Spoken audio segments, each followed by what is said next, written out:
ঔষধের জন্য দৌড়াচ্ছেন, স্বাস্থ্য ভালো না, ঔষধের জন্য দৌড়াচ্ছেন, আর আপনার হার্ট নষ্ট হয়ে যাচ্ছে, আপনার ডায়াবেটিস এমন পর্যায়ে চলে গেছে যে আপনার অর্গানগুলি ফেলিওর হয়ে যাবে, আপনার এমন একটা ক্যান্সার হয়েছে, আল্লাহ না করুক, সেই ক্যান্সারটা আপনি কোনোভাবেই এটাকে ম্যানেজ করতে পারতেছেন না। একটা ওষুধ খাচ্ছেন, আরেকটা ওষুধ আপনি কালকে শুরু করতেছেন। এই ওষুধ যদি আজকে কাজ করে, ওই ওষুধ কাজ করতেছে না। আপনি এই যে নিজেকে নিয়ে যে দৌড়াদৌড়িটা করতেছেন, সেটার কারণটা কি জানেন? আপনি নিজেই, আমরা নিজেই এটার জন্য দায়ী, এই পরিস্থিতির জন্য।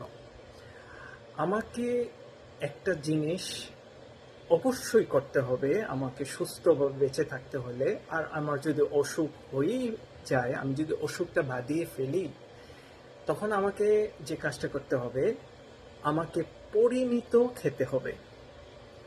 আমাকে আমাকে যদি এখন আপনি বলেন যে আমি এখন আসছে না, এতটুকু পরিমিত খাবার বলতে আমি কি বোঝাচ্ছি?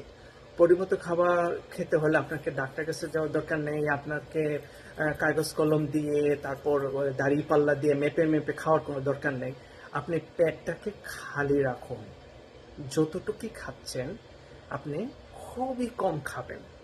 আপনি একটু রিসার্চ করে দেখুন, যারা দীর্ঘজীবী হয়েছেন, যারা সুস্থ আছেন, ইভেন অনেকে ডায়াবেটিস রোগী যারা, তারা নিজেকে পরিমিত জীবনের দিকে নিয়ে এসেছেন, তারা কিভাবে সাকসেসফুল হয়েছেন।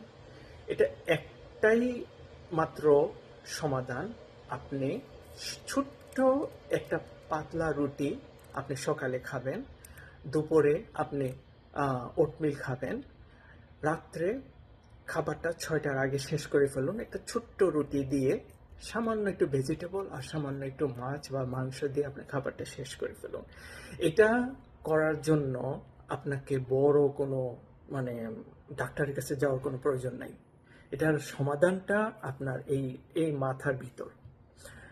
আর আপনি যদি এটা না করেন, আপনি সমূহ ক্ষতি করছেন আপনার।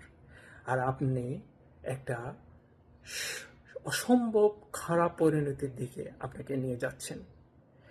বিশ্বাস করুন, একদিন আমাদের ভুলের জন্য আমাদের ভুগতে হবেই হবে, এবং প্রত্যেকটা মানুষ এটার জন্য দায়ী।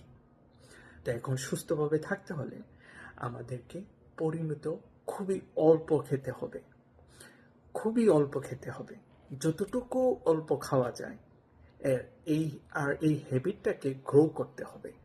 যদি আপনি এটা নাও করতে পারেন প্রথম দিন, আপনি আবার কালকে থেকে শুরু করবেন। কালকে যদি আপনি না পারেন, আবার পরশুদিন থেকে শুরু করবেন এটা। তাহলে দেখবেন একটা সময় এভাবে করতে করতে করতে করতে আপনি একটা সাইকেলে চলে আসতেছেন। তখন আপনি দেখবেন আপনি আর বেশি খেয়ে ফেলছেন না। আমি আশা করব আমরা ডাক্তার, ডায়েটিশিয়ান, পুষ্টিবিদ এইসবের জন্য বসে না থেকে, এই আজকে থেকে, এই এখন থেকে আমাদের খাবারটাকে আমরা কন্ট্রোল করতে বসে যাব। আমরা চিন্তা করতে বসে যাব যে আমাদেরকে দুপুরে আমরা কিভাবে কতটুকু কম খেয়ে আমাদের আজকে যাত্রাটা শুরু করতে পারি।